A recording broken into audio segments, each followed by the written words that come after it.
5. Five. I don't think. Okay, I'm not familiar very much with Solana. All right, but good to have you here anyway, Titi Lola. Good to have you around. Let me hear from Kelechi or let me see, who was it? Divine. How are you doing today? Yeah, I'm good. Doing well. Doing good. Sounds like you're in bed already. Are you about going to bed? I'm not in bed. Not yet. No, Okay, not Divine. yet. So my plan is to give you a little bit of ginger, okay, a little bit of energy, okay. So that's what I try to. I don't like. I like a very interactive session, and I would want more people to join. So I mean, if you have friends, family members that might benefit from today's session, I would want you to send them the link for them to join the session. It's going to be a very interesting one. So I mean, one of the major things that I think I love about this topic that we're going to be addressing today is, visa sponsorship. Everybody tells you what you need. From all our previous sessions, it's always, oh, you need to do this, you need to do this. But nobody has really sat down to analyze the job descriptions, of all these sponsorship jobs, okay, to find out what do they actually say? What are these job roles saying? So it's not a situation of what I think, okay, or what I feel, or what people's perception are. Well, basically, what is the data saying? What is the job description saying? So you see, I spent the last couple of days, analyzing, over 2,400 plus jobs across three popular job boards, that offer visa sponsorship in the UK. And I sat down with it, and honestly, it was amazing. Like it was absolutely amazing, and that's the reason why I wanted to employ you guys. If you have family members or you have friends, you're in university, you have colleagues, you have church communities that you feel like they might benefit from today's session, send it to them. You don't know who you might be helping somebody. You might be helping somebody that is in that nick of time that they need help. You just have to send it to them. So I find this I find this very enlightening. Okay, so I'll try to keep the session as quick as possible to be, within an hour, 30 minutes, between 60 to 90 minutes, I should be done. Please bear in mind that this is over 2,000 job roles. Okay, this is over 2,000 job roles. So as much as I want to be fast, okay, as much as we want to get to the answer as fast as we want, I want you to understand it better. So that's the reason why I'm saying 60 to 90 minutes. Okay. So it's a lot of data. Trust me. I would show you how I was able to go about this. Okay. I'll show you so you could even try it yourself. Okay. You could try to do it yourself to see, okay, I'm looking for this type of job. Okay. How do I know what these recruiters are looking for? How do I know what these employers are looking for? All right. Now, quite a number of conversations today. So, I mean, if you're excited about it, give me a thumbs up. If you're excited about this, please give me a thumbs up. Let me see. So you see a smiley face on your icon. Just click on the smiley face. Just give me a thumbs up. That's all. It's very simple. Okay. So that's to let me know that you're following along with me. So you don't have to mute yourself. You can just give me a thumbs up to let me know if something hits home. If you understand what I'm saying, or if you have any question, raise up your hand, and I'll be happy to take your questions. Titi Lola, I'm pretty sure this time is from the last time, so I'm just gonna put it down. So if you have any question at any point in time, I'll prefer we use the chats so it's easy for me to keep track of messages, being sent and so on and so forth. Thank you so much, everyone. So let's jump straight into today's session. Okay, let's jump into today's session. Let's jump into today's session. So, like I said, the focus for me today for this session was people tell you what to do. Okay, so you go on Instagram, you go on YouTube, and people tell you, oh, you need to do this, you need to do this, you need to do this. In order for you to get a sponsored job, you need to do this. But really, nobody has analyzed the data. No, none. I've not seen a video, when I was doing research into this topic to find out what has other people done. Nobody has done anything like this before. All right. So I spent the last couple of days analyzing job descriptions from three popular job boards. We looked at the NHS. I looked at the NHS. I looked at the civil service jobs. Okay, and I also looked at local council jobs that offer business sponsorship. All right, across 6 career paths. So it's a lot of career. I will do the breakdown for you so you get to know it better. So a lot of people that are joining for the first time might be wondering, All right, a lot of us that are joining for the first time might be wondering what is Amdari? What do we do? What are we doing here? All right. But I like to say this. I like to tell most people the reason why we're here is to help uh, people that are currently struggling to get a job make a significant headway. So the key word there is significant. Okay, and it's very important because you see today in the global age, like in this global age where we are today, like in today's market, in today's world, experience is the new gold.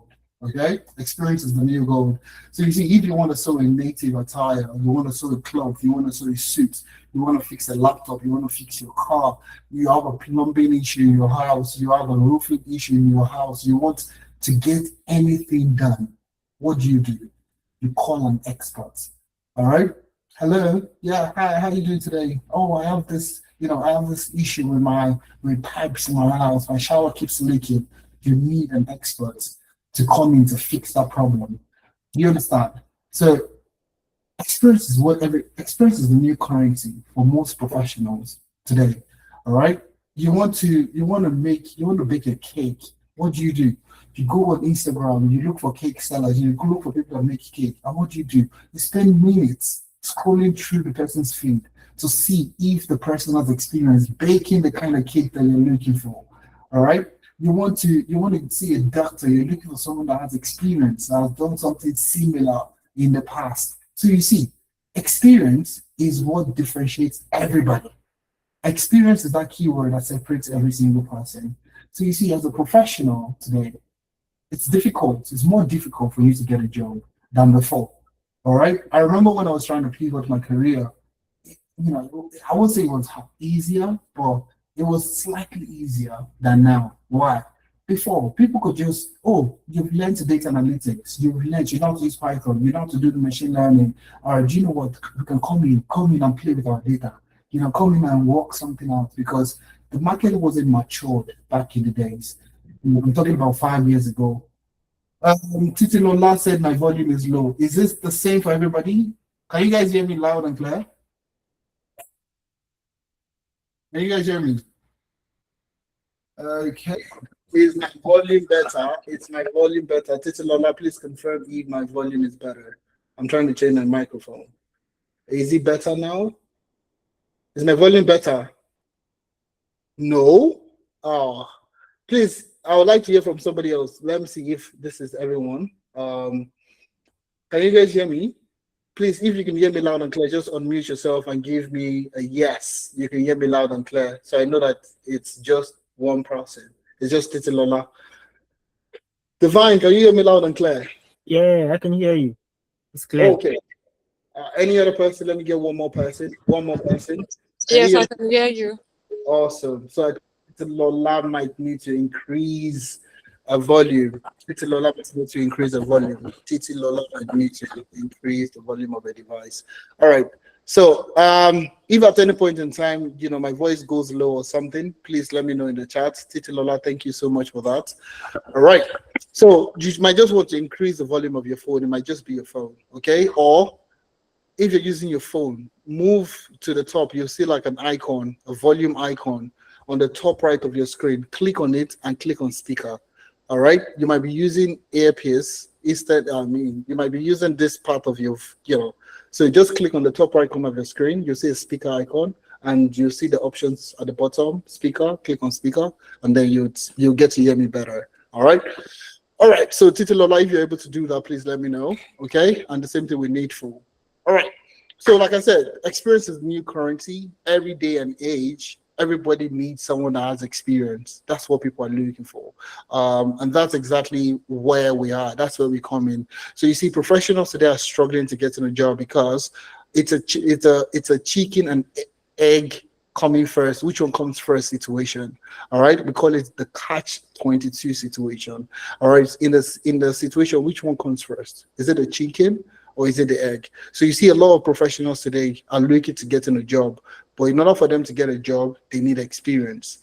So it's a dilemma for most professionals today.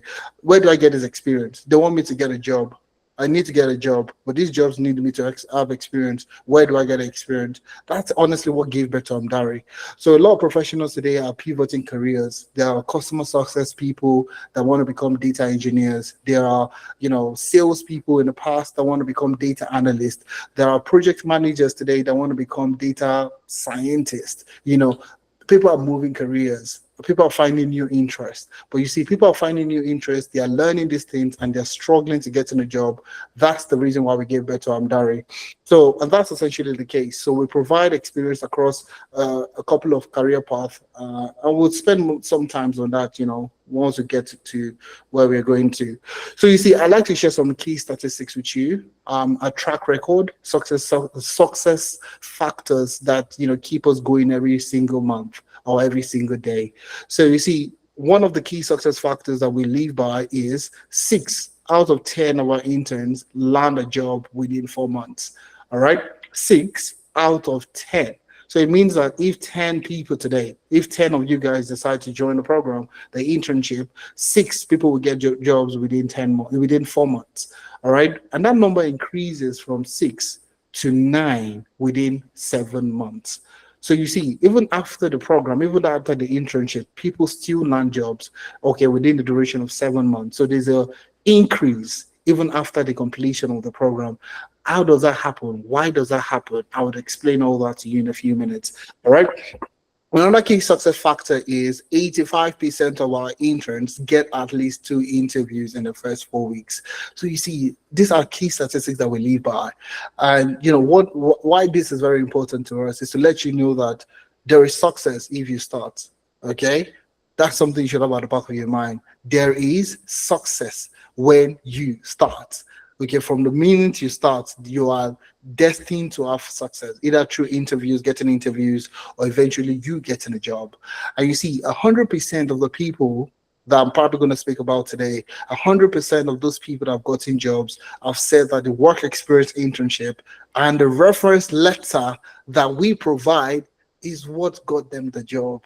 And you listen to them. Don't take it from just me alone. I have a ton of people that have gotten jobs. I have their videos on my slides today. I'm probably going to share that with you.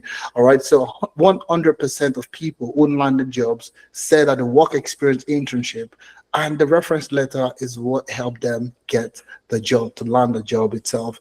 All right. So you see, these are 3 key success factors that we live by.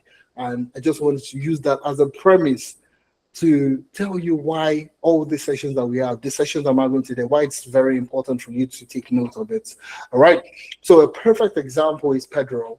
So Pedro went through the cybersecurity internship and eventually got a job working as an operations technology security specialist with the NHS. All right. Full visa sponsorship.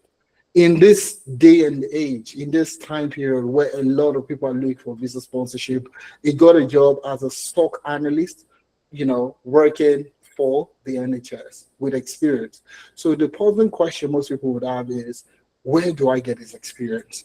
And that's exactly what I want. I just want to play the first few seconds of this video, okay? So you get to listen very well to Pedro. You get to listen to what Pedro had to say. So just give me a second. I'm just going to reshare the screen so I can play the audio. All right.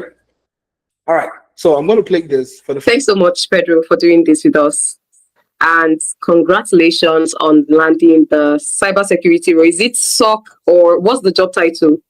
It's OT security specialist, but more of OT security. So it's cybersecurity, but in operations technology. Amazing. And it came with visa sponsorship, correct? Yes. Role. Yeah. Let me blow some confetti, imaginary confetti. Congratulations. Yeah, thank All you. right. So I would like to know how your experience, right, the work experience at Amdari helped you go from being a job seeker to becoming job ready, right? From the mentorship to the project. How did the work experience help you go from being a job seeker to being job ready? Okay, so for starters, in my IT career, I've been more of a lone wolf. I like to study on my own, do my certifications, but moving to the UK, I realized that I had to change.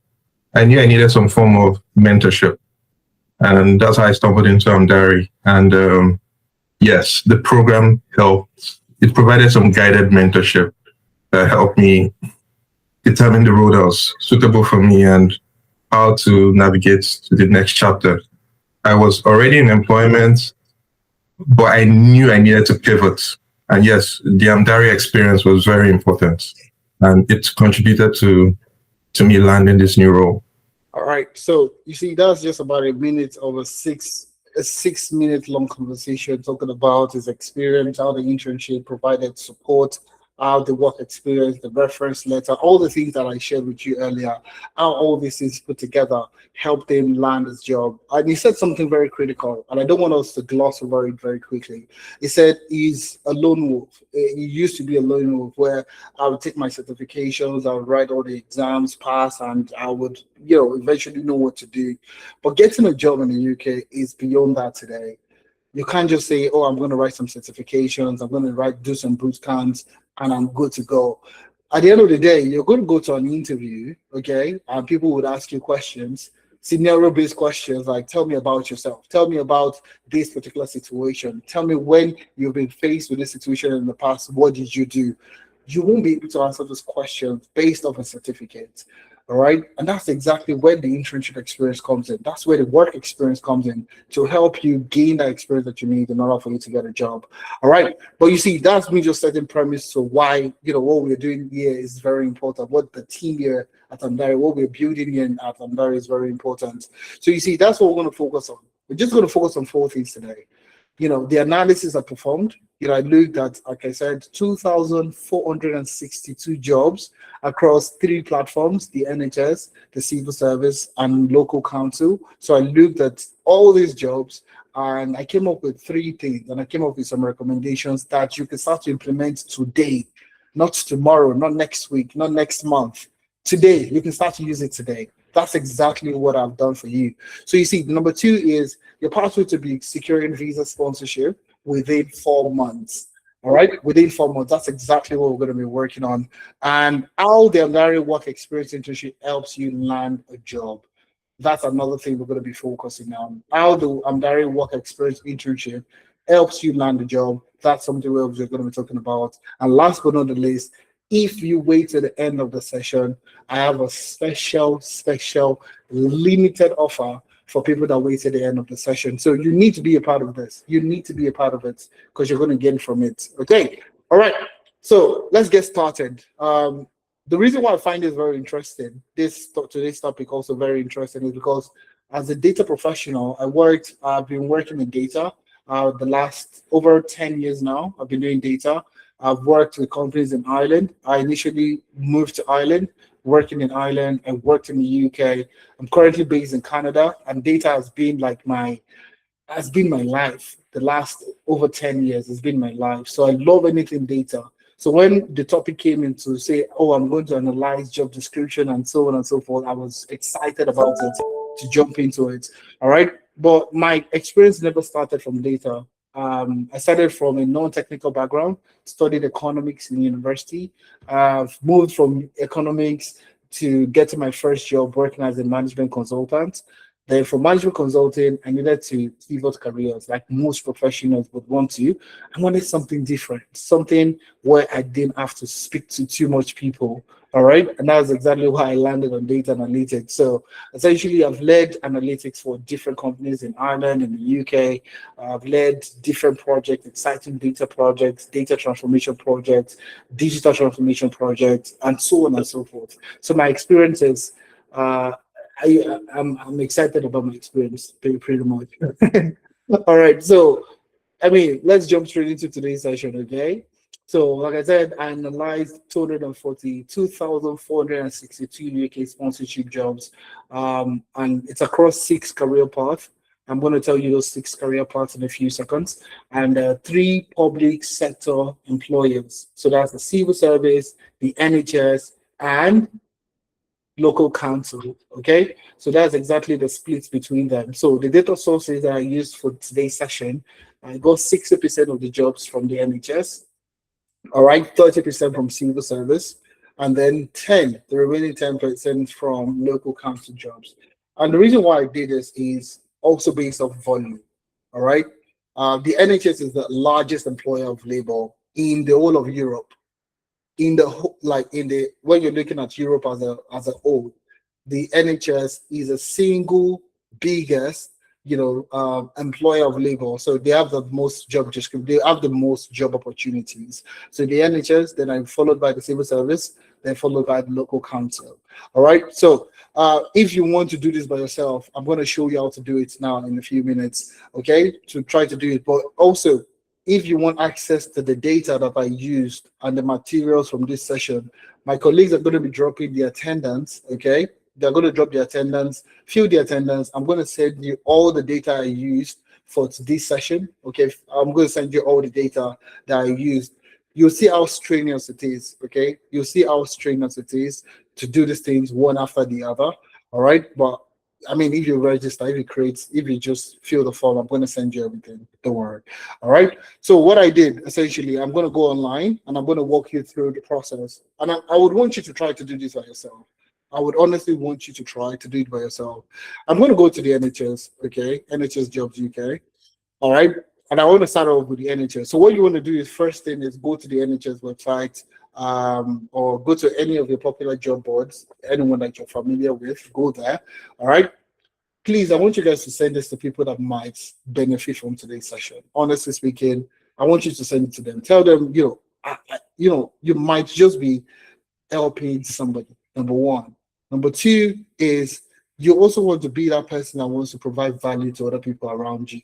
All right. So imagine if somebody has just been, wondering how do they get past this job matter, this job situation. So it might be your church, it might be your friend, it might be anything, it might be your mosque community, your Muslim community, whatever community you belong to that might benefit from this session. Please send it to them. Okay, I don't want it to just be us. I'm not gatekeeping any information. You shouldn't gatekeep this information also. So send it to your friends and family. Okay. All right. So now go to the NHS website, and the next thing I'm going to do is I would open a blank document. I'll open a blank document for you guys. I'll open a blank document. So I will probably, you don't need to name it, but I will name this, NHS jobs. Okay. NHS jobs. So now let's take a quick example, one career path. Okay. So I'm going to work with the data analytics career path, data analyst, but you can do this for any job role that you're interested in. All right. So let me know the career path you're interested in. Maybe I can do two. If time permits, I might try to do two. So let me know the career path you're interested in. Put it in the chat. Let me spend the next 5 minutes or 2 minutes on this particular aspect. So what career path are you interested in? Project management. Okay. So if I get more people, I might actually switch to another career path. All right. Logistics. Okay. That might be too difficult. Health and safety. Okay. Interesting. Okay. Any other career path? Let me see. Any other career path? I have 3 distinct career paths: project management, logistics, health and safety environment, HSE. Any other person? AI, Chego. All right, that's amazing. Construction project management, sustainability, GRC. Okay, that's pretty good also. Okay, this is very diverse, a very diverse group of people. All right, so now it's distinct, so it's pretty much, so the closest I can say in this situation is project management. So I'll probably change this to project management. All right, project management. Okay, and I'm going to click on search. Okay, so project manager. Sorry, I said project management. Project manager. I'm going to look at the project manager. So now I want to focus on sponsorship jobs. I don't want to filter for. I don't want all the jobs. Okay, I don't want all the jobs in the NHS. I just want the jobs that can sponsor me in project as a project manager. So you see, I'm going to apply some filter very quickly. So if you're looking for sponsorship, it has to be a full-time role. Number one. Number two, contract type has to be permanent. So it has to be a full-time role that gives you a permanent full-time role, essentially. Now, the last but not the least is the pay range. Now, salary is one of the most important criteria also. So currently, to get visa sponsorship in the UK, it has to be between 41,000 and above. 41,700 is the baseline, okay? And then 5,000 to 6,000. So I said 4,000 to 5,000, 40,000 to 50,000 pounds, and 50,000 to 60,000 pounds, and applied filter. So now from 10,000 roles that exist, now I am left with about 2,000 plus roles. Okay, 2,000 plus roles. So what you want to do essentially is for every job role, I'm going to open this in a new tab. I'll just open about, let's give a stakes about, I would say about 6. All right. So I have a digital project manager. I have an associate project manager. I have another digital, but this is with another organization. This with Worcester. If that's how to pronounce. I know I 100% know that's not how to pronounce it. All right. So this is with Bracon. Okay. Another digital project manager. This is the PMO coordinator, project management office coordinator, which is very good. This is the project manager business support, another role. This is the capital project manager, not bad at all. Okay. This is the digital primary care project manager, also very good. So I have 6. I have more than enough roles currently. Okay. So now this is the manual process of doing this. Guess me, this is a manual process. So in order for me to get as much as 2,000 roles, it's not sustainable for me to do this. Okay. Definitely not sustainable for me to do this. So what you want to do is copy all the job description. Copy all the job description, top to bottom. All right, top to bottom, top to bottom. So copy, and I'm coming to this black document, and I'm going to paste it. So that's one job role. I'm going to take out this. I've copied this, so I don't need it anymore. I'm going to close. Take the next one. I'm going to take this again, top to bottom. I'm going to do the same thing, copy, and I'll paste again. So that's 2 job roles. All right. Then the third one, I'll do this. So you see how strange this is. It's very manual. This is the very manual process. But I have all the data already. All you need to do is fill the attendance, and I'll send everything to you. So my colleagues are dropping the attendance in the group. Or in order for you to avoid doing this, please just fill the attendance. I personally will send it to you. So I've done Imperial. Is this Imperial? Can you just confirm? This is no, this is not Imperial. This is another liberal. Okay, this is with Elwell. Okay, so what I'll do again, I'll copy this one. Okay, this is Imperial College. I'll copy this and I'll paste it in it. All right, close it. So I have just 3 more to go. Okay, I have 3 more to go. So to avoid this process, fill the attendance, and I personally will I'll send the job description to you. Okay. So the next one, not tease stuff. Let's go straight to it. Okay. All right. So all these rules offer visa sponsorship, and that's why you see a lot of conversation about COS. Applicants for this job will require current skilled worker visa. Okay, I welcome and will be considered alongside other applicants. So if you don't have, we're going to consider you. So I think this is the last one I'm going to be taking. Just for the sake of time, we don't have to do every single thing in here. So paste this, okay, job description. And I think I've done this one. This is the last one. Now, currently we have about, give or take about 6 to 7 job roles. I'll tell you how many job roles I did, okay? And this is just about 7, but it doesn't really matter because one thing is data is always consistent. Okay, the data is always consistent. So for us to just play around with this data very quickly, I want to show you something. So I'm going to go to what we call a word cloud generator. Word cloud generator. Okay, I'm going to go to a word cloud generator, and there are quite a number of them outside. Okay. Let me see if I can use Canva. I've never used Canva before, but just let's see how it works.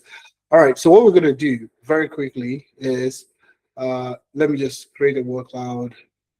Okay, no. Okay, do you know what I'll do? I'll just go to the one that I'm familiar with, so I don't waste time. So let's use this one, okay? All right, so over here, you can see you could just paste the document. So what I'll do here is I'm going to go to this Word document where I have copied and pasted all the job description. I'll come here, I'll select everything, all the job description, I'll select every single thing, and I'll copy. So all you need to do is just copy all the 7 job descriptions. I'm going to come to my generate word cloud. Okay. I'm going to come to my generate word cloud. I'll click in here, and all those 7 job description, I'm going to paste it in there. All right. I'm going to paste it in there, and then, I'm going to analyze. Okay. So now this is the top 50 words. Top 50 words. I can take it down to 100. Okay. To get me to see the keywords from 7 of the job description on the NHS website. 7 keywords that appears the most.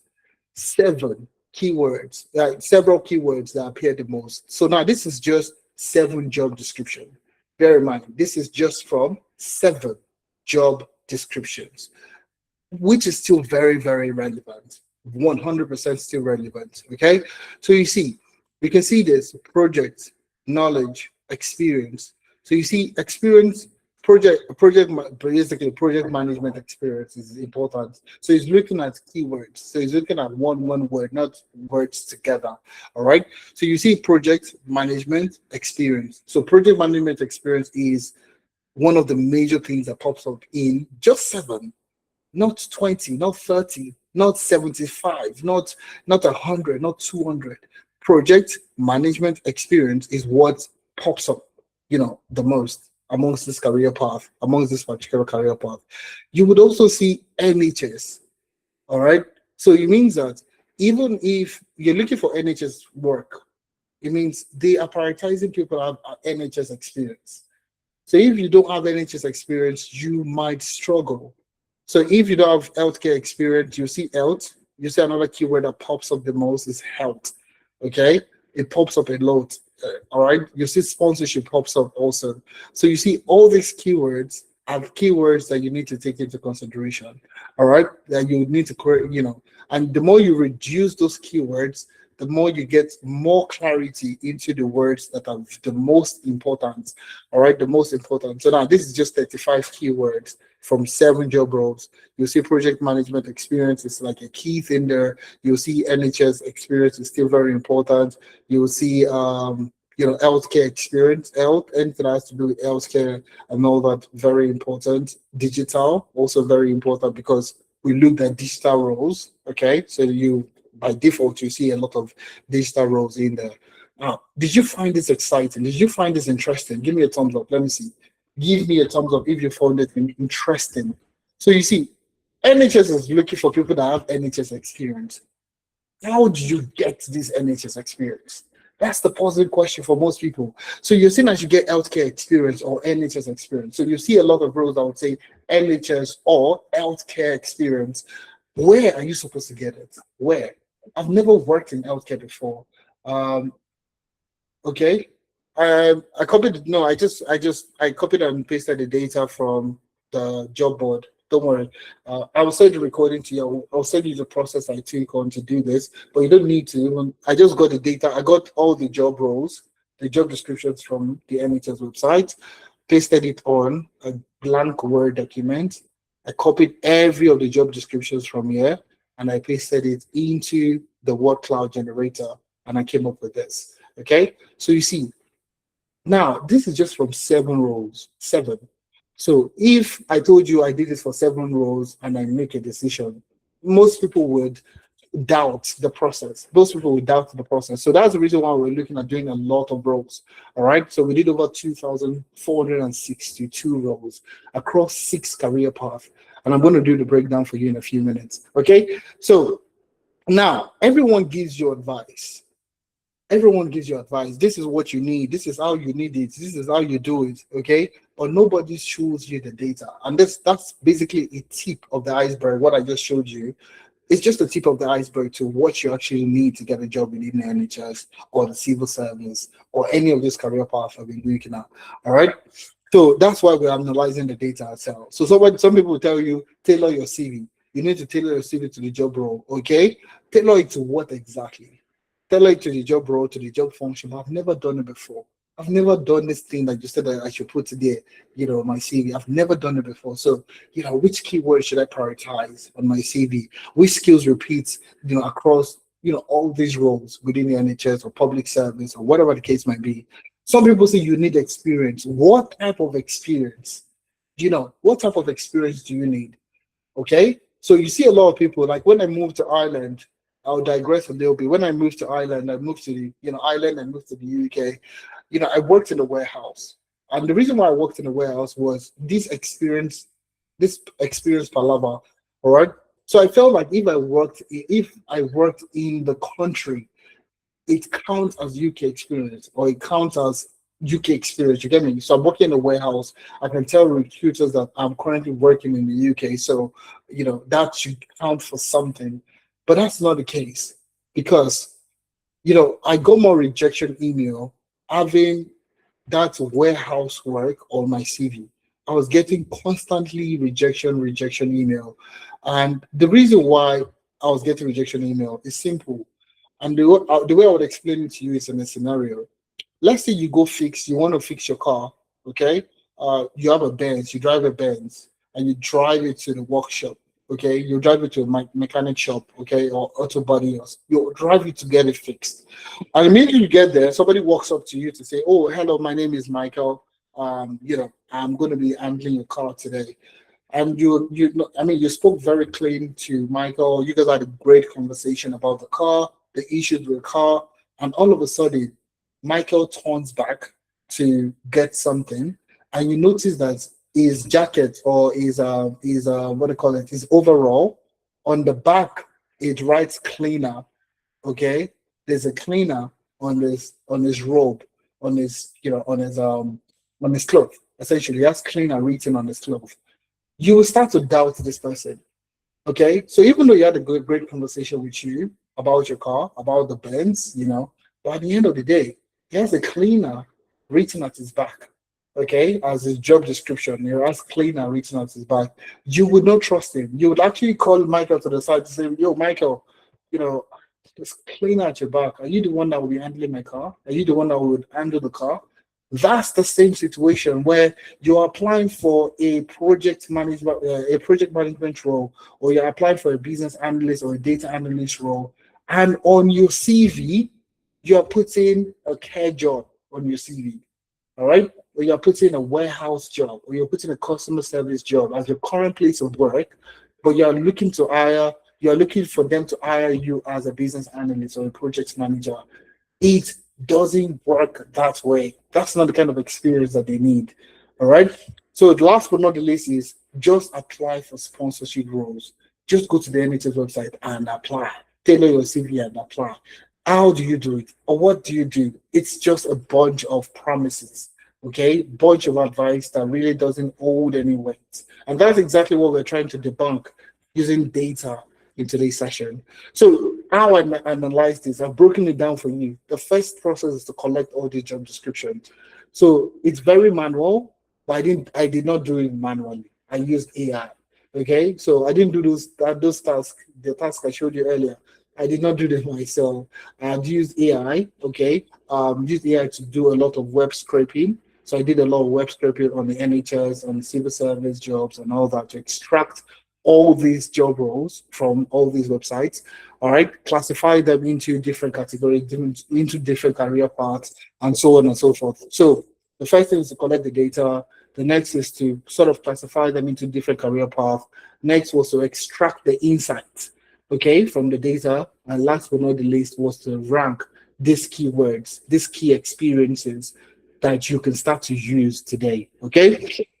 Now, without wasting too much time, breaking it down. So like I said, I focused on 6 career paths. So data analytics was the highest, okay, in terms of roles I dealt with.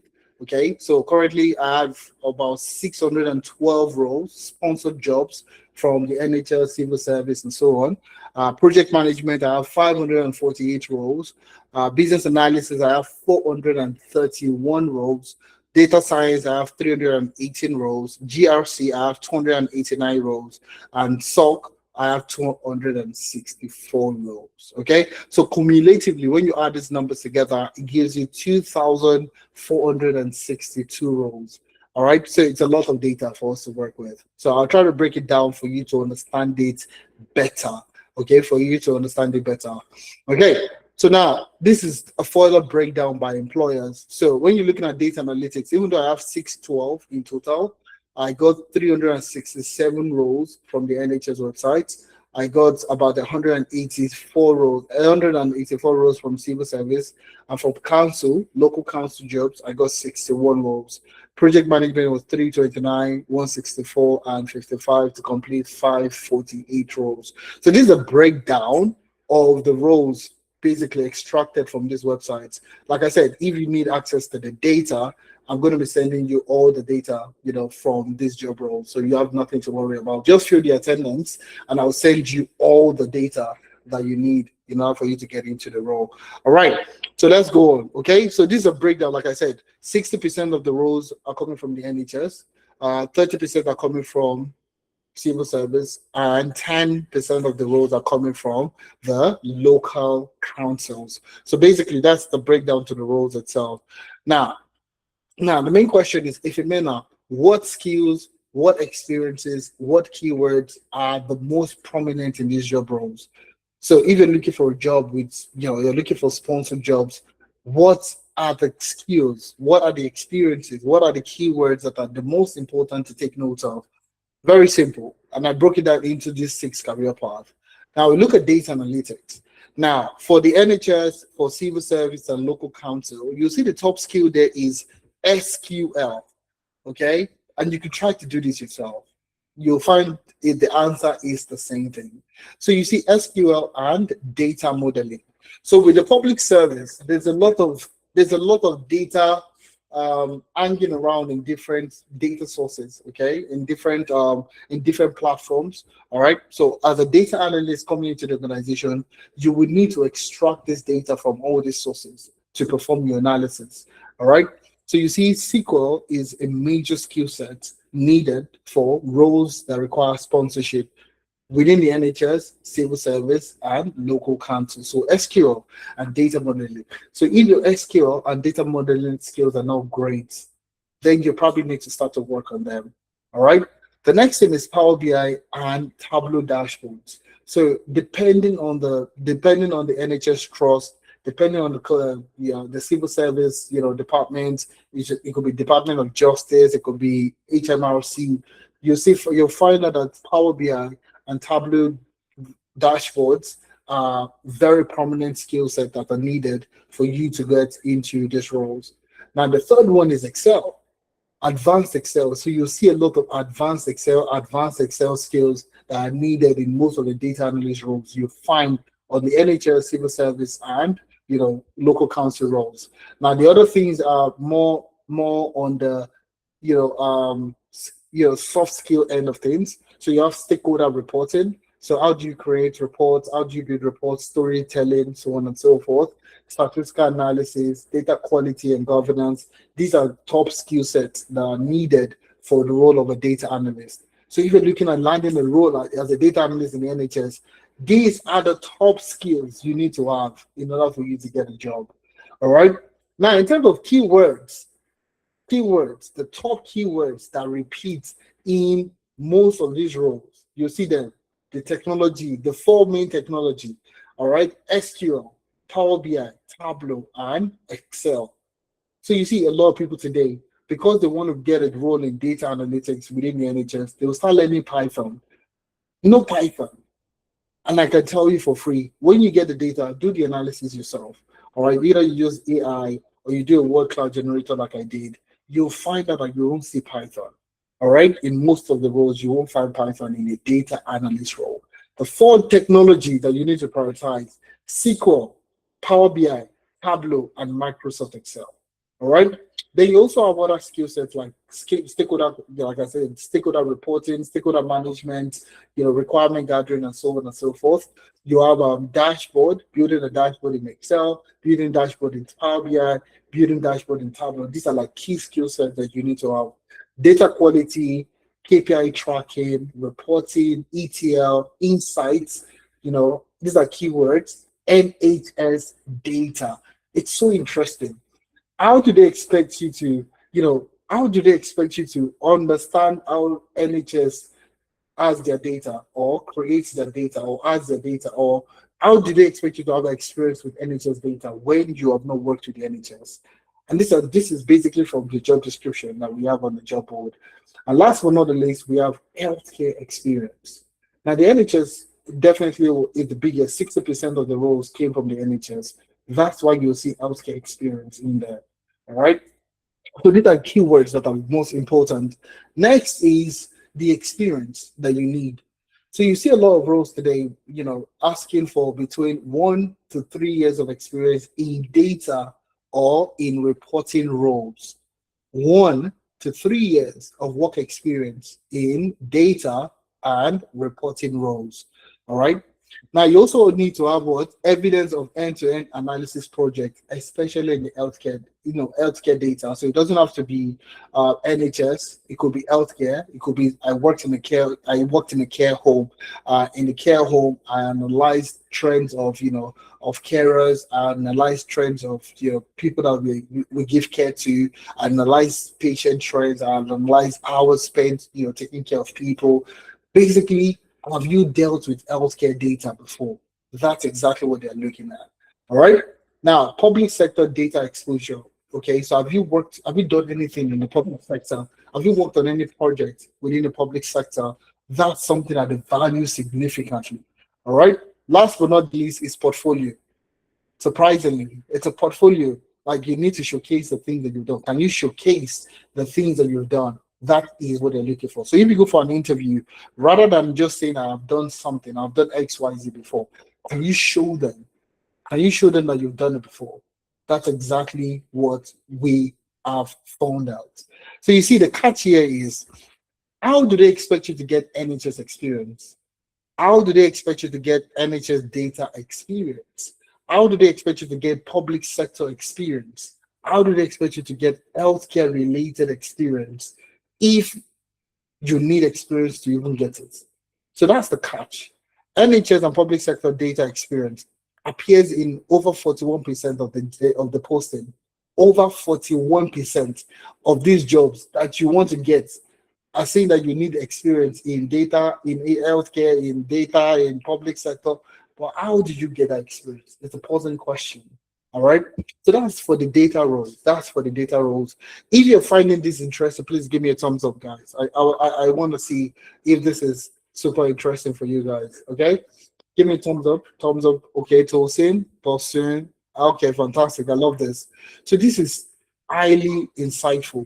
So you might start to see the reason why you're getting rejected.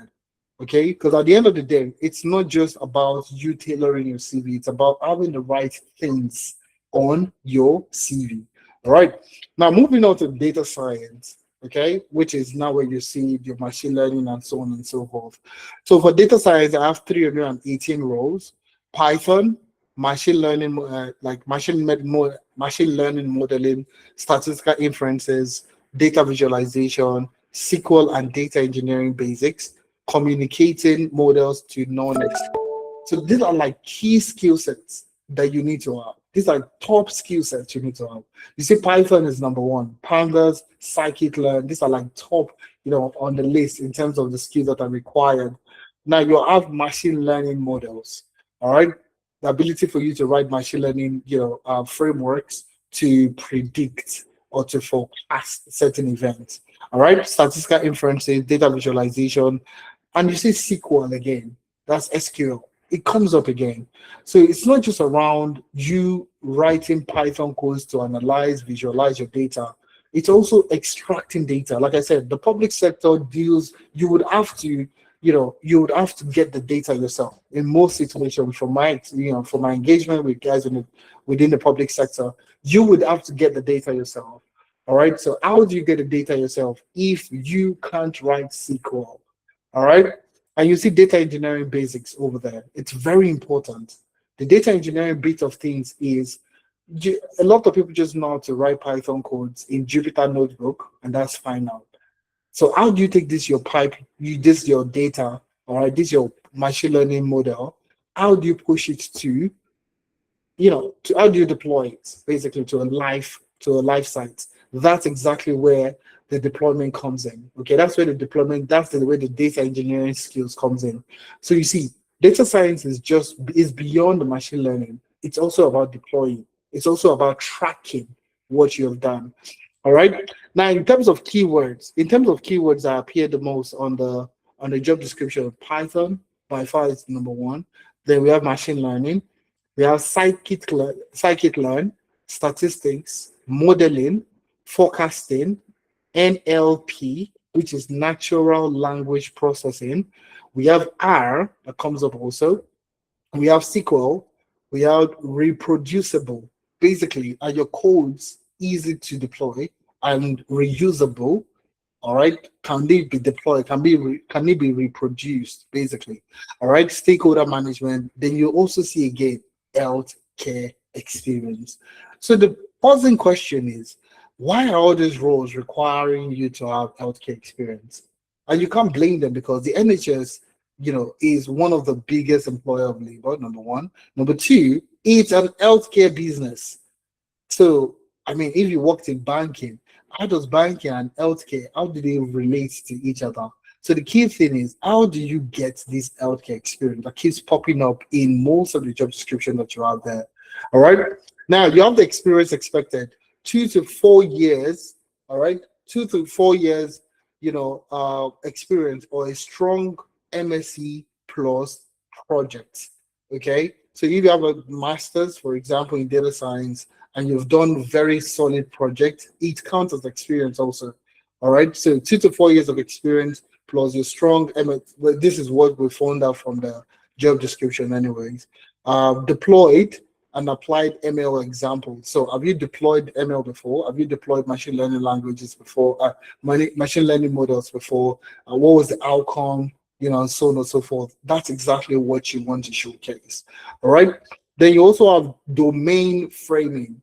So domain framing is looking at health. Majority of that's the health experience I spoke about earlier. So all these projects that you're working on, is it health related? Okay. It's not like, oh, I know how to build machine learning models that can predict fraudulent transactions, but that is not a relevant project in the healthcare space. That's not even a relevant project in the Department of Justice. Do you understand? So you see, how do you frame this domain experience? That's exactly what you're looking for. Last but not the least, the portfolio on GitHub. So most of the time, it sets you apart.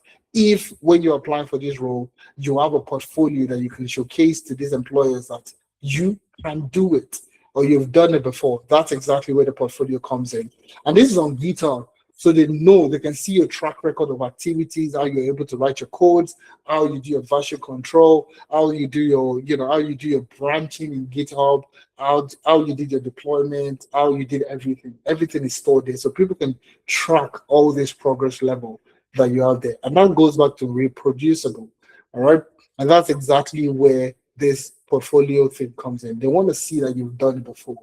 All right. So if you're applying for data science roles and you don't have a portfolio, you don't have a project, you don't have any project within the healthcare space, you've not done anything related to healthcare, you might just struggle to get a job in the NHS. All right. Now, moving on from there, we went into business analysis. Okay. So this is the third role. Remain 3 more. I'm also be done. 431 roles were analyzed. Okay. 431 roles were analyzed. And if you take a look at this, requirement elicitation is number one. Is the number one skill that appears the most in most of the job description. Requirement elicitation. So you see process mapping, another keyword that comes up in most of the job descriptions for the role of a business analyst. Process mapping. So you see the different, process mapping frameworks. So you have BPMN, you have as is process, and you have the to be process. So you need to be able to build this type of processes. Either you're using Lucy chart, you're using Draw.io. You would need to know how to do this. Okay. Stakeholder engagement is another thing. All right. User stories and acceptance criteria, gap analysis, agile and waterfall delivery. These are the top skill set identified from 431 business analyst roles that we analyzed. So you see requirement elicitation, process mapping, stakeholder management, user story and acceptance criteria, gap analysis, agile and waterfall delivery. These are the top skill sets. So if you are 50-50 or you have 60-40 on any of these roles, all right, you might need to get to like a 90%. All right. The reason why that is these roles, the role of a business analyst is honestly around these things that you see here. So if you've never done requirement elicitation, you know what it means. You know what it means to elicit. You know what requirements means. Basically, how do you get information from people? All right. Even if you're working in care today, you can leverage that care experience. If you're working in the warehouse, you can get that experience. This requirement is elicitation technique. Okay. So what do you do? So take for example, you're a carer today and you want to go visit, you want to go care for somebody.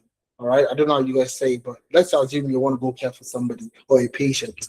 You need to get information about that patient before you go. Correct? That's eliciting. So you sit down with maybe your team lead and you're like, oh, hello. All right, I'm going to meet, Donald today. All right, Donald is the client I want to go meet today. Can I get more information about Donald? So how old is Donald? Oh, Donald is 47 years old.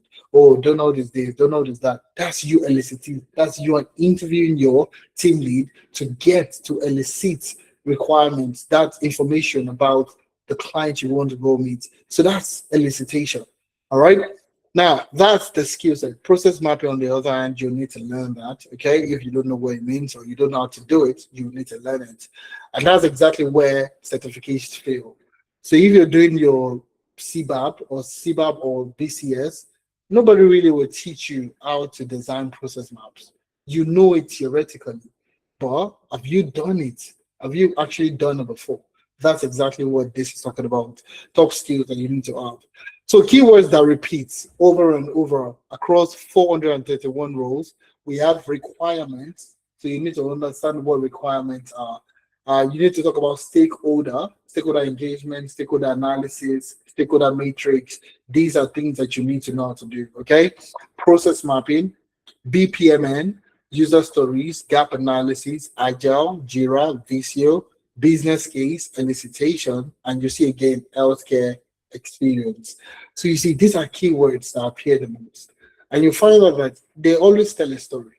Requirement, stakeholder, process mapping, BPN, user stories, gap analysis. These are key experiences needed for you to work as a business analyst, either with the NHS, civil service, or the last but not the least, local council. Okay? Now, experience needed 1 to 3 years bridging business analysis and IT, especially within the healthcare space. So this is interesting. So if you're a business analyst and you've taken your certification, you've done your master's, you've done all this wonderful stuff, amazing stuff, but you see, they're still looking for people that have NHS or healthcare experience. Where do you get this positive experience? Where do you get it from? Give me a chance. That's what most people will say. Give me a chance. I just want you to give me a chance. I will do my best to get. I will get it done. Give me a chance.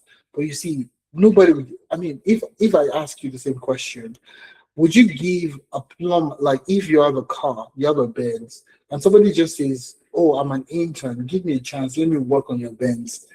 Would you give the person a chance? No.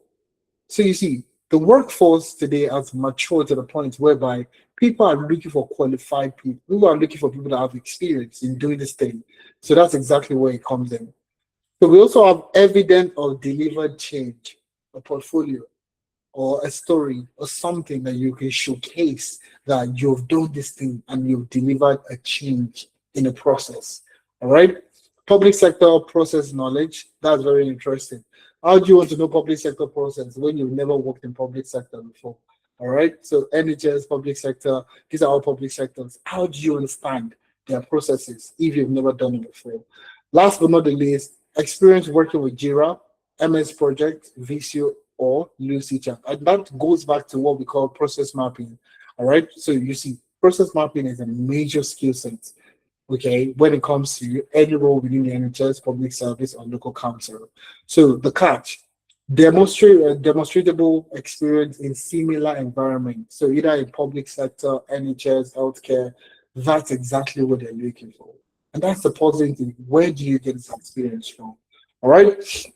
Now, project management, which is the fifth one. Okay, no, that's the fourth one. This is the fourth one. So I'll do it very fast. See if you understand exactly where I'm heading to now. I'll be slightly faster. All right, so that we can finish in due time. So when you're looking at project management, we have 548 roles that we analyzed that I worked on. So you see the top skill set, project planning and scheduling, very important. Risk and issue management, agile and Prince 2 delivery, budget and resource tracking, stakeholder and governance reporting, and realization. All right. So these are the top skills that are needed for the role of a project manager. So when you're looking at project planning and scheduling, it's not that I know how to do it. It is I have done it before. Remember, that's the key word you need to have at the back of your mind. It's not like I know it. No, it's not about what you know. It's about what you have done. So when they're talking about the skills here, it's not like I know this thing. No, that's not what they're asking about. They're asking about, have you done it before? Can you tell me how you did it before? So when you're looking at risk and issue management is not that two people are fighting and I can resolve issues. No, that's not the issue management is. It's conflict in timing. It is having deadlines, coinciding together. It is stakeholder management. It is quite a number of things when it comes to issue management, risk also. All right. Have you done these things before? Have you delivered an agile project before? Have you delivered a project using the Prince 2 methodology? Have you done these things before? That's what they want to know. All right. Keywords that repeat. I have Prince 2. All right. So you see a lot of public sector, especially in the NHS, you see a lot of Prince 2 framework for handling project. Okay. So they're not saying you go and go get a Prince 2 certificate. No. It's not about getting the certificate. It's how do you handle a project using this particular framework. All right. Agile, Scrum, okay, risk register, RAID, okay. We have stakeholder governance, milestones, MS project, benefits, business case, and healthcare experience again. You see, healthcare experience is just continually repeating itself. All right. So these are the keywords that repeat most in most of the job description. So experience expected, 2 to 4 years coordinating experience, manage the project end to end, Prince 2 and Agile PM certification, NHS and governance delivery is a strong plus. So you see, these are the key things that we're talking about. This is experience needed. Like I said, you could have the certification, for example, but you've never done it before. All right. So if they ask you questions, so how do you handle this kind of issue leveraging this project? Or how have you done this, use Prince 2 to do this? How have you used Agile PM to do this before? If you can't answer this question, your certificates are useless. All right. So that's why experience is expected. That's the experience expected from you having getting the certificate. What experience do you have? That's exactly what we're looking for. All right. So these are the key things. So the catch, certifications alone isn't enough. So you see a lot of people in project management writing their PMP, writing their Prince 2, writing their Scrum exams and all this fancy stuff. But at the end of the day, you go for an interview and they're going to ask you questions about how you implement X, Y, Z, and you struggle to answer the question. That's exactly what the problem is. So posting demand evidence of delivering projects. So you need evidence, you need that experience. That's exactly what you're looking for. All right, we have GRC. Okay, do I have anybody in GRC here? I think I have 1 or 2 people here in GRC. If you are in GRC or you're interested in GRC, give me a thumbs up. Okay, praise God. Okay, NECA. All right, let's go. Nika, you're correct. So let's take a look at GRC. 289 roles analyzed. Let's take a look at the keywords, the top skill set, risk assessment and registers. Now, this is I mean, most of our projects within the NHS, so all the projects you work on within Amdari, risk assessment and registers, these are things that you will learn how to do if you've never done it before. All right, risk assessment and registers, ISO 27001, and you also have the NIST framework, okay? Policy and control mapping, audit and assurance, data protection. So you have UKD, GDPR, and DPA, and third party and supply risk. So these are the top skill sets that appears in 289 roles that we analyzed. So risk assessment and registers by far is number 1. Do you have the ISO 27001, NIST frameworks, and so on and so forth? Then we have keywords that repeat. Keywords that repeat. So on your CV, if you know what's good, you could just start to use it. Just put them on your CV. Default keywords. Okay. ISO 27001, NIST, risk register, GDPR, DPA, controls, audit, compliance, policy, assurance, DPLA, cyber essentials, and we have not healthcare experience again. So they're looking for people that have a healthcare experience or public sector experience. This is something that has, that appears in most of the job description. So we also have experience expected, 2 to 4 years in risk compliance and audit, and everybody will wonder, I don't even have up to 1 year. I don't even have up to 2 years or 1 year or 6 months of experience in GRC. What do I do? That's the question. That's a puzzling question. I would answer this question if you wait to the end of the session. I would explain that. All right. Framework implementation exposure. So have you implemented any of these things before? Have you tried implementing any of these things before? Regulated environment awareness. So have you worked in any regulated environment? NHS, for example, is a regulated environment. Have you worked? Do you understand how GRC works? Governance, risk, compliance. How does this work in the NHS or public sector? How does it work? Department of Justice. These are all heavily regulated environments. How do you get that experience? Or how do you get that exposure? That's exactly what we're looking at. All right. All right, so you see CISM/ISO 27001 L1 desirable. Public sector bodies want experience applying frameworks in a live environment. Theory from a course won't cut it. Essentially, if you're taking courses, you're writing certifications, you've done all these masters and all that, it's not enough. They want to see that you've implemented, you know the process, you know the steps to take in order for you to get to the final answer. Last but not the least, cybersecurity analyst, which is what we refer to as a SOC and threat intelligence analyst. So the top skills for SOC analyst, 264 roles analyzed, SIEM monitoring, so that is Splunk and Sentinel. We also use Wazoo also, so either you use Splunk, Sentinel, or we also use Wazoo for SIEM monitoring. We have incident detection and triage. We have threat intelligence analysis. We have meter attack and mapping. We have log and network analysis, playbook and run book execution. All right, these are the keywords, the top skills that appear the most. So keywords that repeat: SIEM, Splunk, Sentinel, SOC, enter attack. We have incident response, IOC. We have triage. We have threat intel. We have phishing, EDR. We have alert and healthcare experience again. So you see experience expected, 1 to 3 years of security experience, hands-on experience with SIEM tools like Splunk, Wazoo, and the rest of them, Sentinel. Blue Team Lab or Home Lab, Security Plus or BTL1 desirable. But like I said, every certification that you get is an evidence that you need to back it up with experience. All right, you need to back it up with experience. You can't just go there to say that, oh, I have this skill set. It is, I have this skill set, I have this certification, and I have this experience to back it up. So without the experience, your certificate is useless. It's 100% useless. All right. So why do qualified immigrants keep getting rejected? Now, the data has shown us everything that we need to know. The data has shown us everything that we need to know. All right.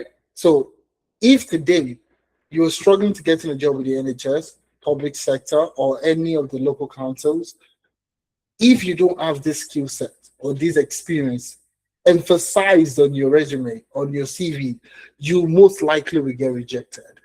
Most likely will get rejected. So you see, one phase appears in the fine print of nearly every job posting. NHS, public sector, and so on and so forth. You see demonstrable experience working with a similar environment, within a similar environment. So the puzzling question is, where are you supposed to get NHS experience? Where are you supposed to get public sector experience, local council experiences? Where do you get that level of experience? So you see, you can have all the skills, you can have all the certification, but if you don't have these tailored experiences, it's going to be difficult for you to get a job. All right, it's going to be very difficult for you to get a job. So it's not a skill gap. It's not about buying another course. Oh, I need to go get another course. I don't know how to use this tool. I need to go learn this tool. I need to go write a certification. I need to go. It's not a skill problem. It's an experience gap. Okay, it's an experience gap, and I say this every single time. If I go to cut my hair, okay, I want to go cut my hair, and I enter into the barber shop, okay, and I know the only person available is someone is a beginner. I'm not gonna go there to sit down to get the guy practice with my head. No, I won't do that, and I don't think there's any guy that would be excited to do it. Do you understand? Some people don't care, but I can tell you over 90% of people, guys, will care. Even ladies, you want to make your hair and you know the person that is there is a beginner, is a learner, and you want to braids, you want braids. You would want somebody that has experience to handle your head. So you see, experience is the gap. It's not a skill. The beginner has a skill. So the beginner knows how to braid hair. Not perfectly. Do you understand? So it's not a skill gap. It's experience. You know that this person has experience doing it. So if I move my head in a certain way, the person will know exactly how to treat, how to work with that movement. So you see, what most people try to do is get more certificates. Get more certificate. I want them to believe that I can do the job. So what do? I get more certificates. So I have my CBAP, or I have my Prince 2, or I have my Scrum, I have this, I have that. It's not that's not what they're looking for. Do you understand? That's not what they're looking for. So rewriting your same CV, the same CV you have, you keep rewriting it in different formats. It doesn't change anything. So it's not about the content. It's not about it's not about the content. It's about the context of your CV. So if you change the job title, but the experience there doesn't coincide with the experience that they're looking for, you are not going to get called. All right. So most people apply to jobs from their own point of view. When they read my CV, they will know I can do the job. Do you understand? That's what we say every single time. I said the same thing. If I apply for this job, okay, when they read my CV, they will know I can do the job. It never gets to that point. It never. It never gets to the point where they have to read your CV. So no matter how you rewrite your CV or apply blindly, you will always get rejection emails. All right. So now, what do you actually have to do today? All right. Number one is getting the work. That work experience is a non-negotiable. It's something that you should prioritize 100%. If you're looking to get to the job today, you need work experience. So if it's a banking experience, you need banking experience. If you're looking at getting into construction, project management, work on construction projects. If you're looking at getting into digital project management, work on digital project management, data, cybersecurity, work on those projects, add them. So when you go for interviews, you can showcase the things that you've done. All right. So work on projects in the NHS or civil service. So complete projects in NHS, under NHS experiences, under NHS guidance, complete projects in these places and gain experience. The next thing is portfolio. Have a portfolio, very important. Last but not the least, keywords and deliverables should be in to match the job posting. I'm going to show you how to do that in a few. I'm going to show you that I'm not gatekeeping any information. I have 16 minutes left, and I'll be done for today's session. So these are some recent, testimonials I want to share with you. And you see here, this is East Lancashire Hospital. Take my pronunciation, please. All right. So you see, Mr. Ifemena April. This is Amdari's address in the UK. You see there, Ifemena. You see this Priscilla. The above named person has been offered the post of the data science contractor and has been given permission for us to approach you for reference. This is the reference letter I'm talking about. So majority of the employers in the UK, public sector most especially. So if you're looking for roles, if you're looking for sponsorship, you will need to back up your experience. And this is exactly what happened. So you can see the reference letter we've gotten for Priscilla.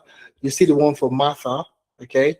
The above named person has been offered the post of people HR advisor and has been given permission for us to approach you with reference. So you see, it's a consistency. This one came in on the 10th of June.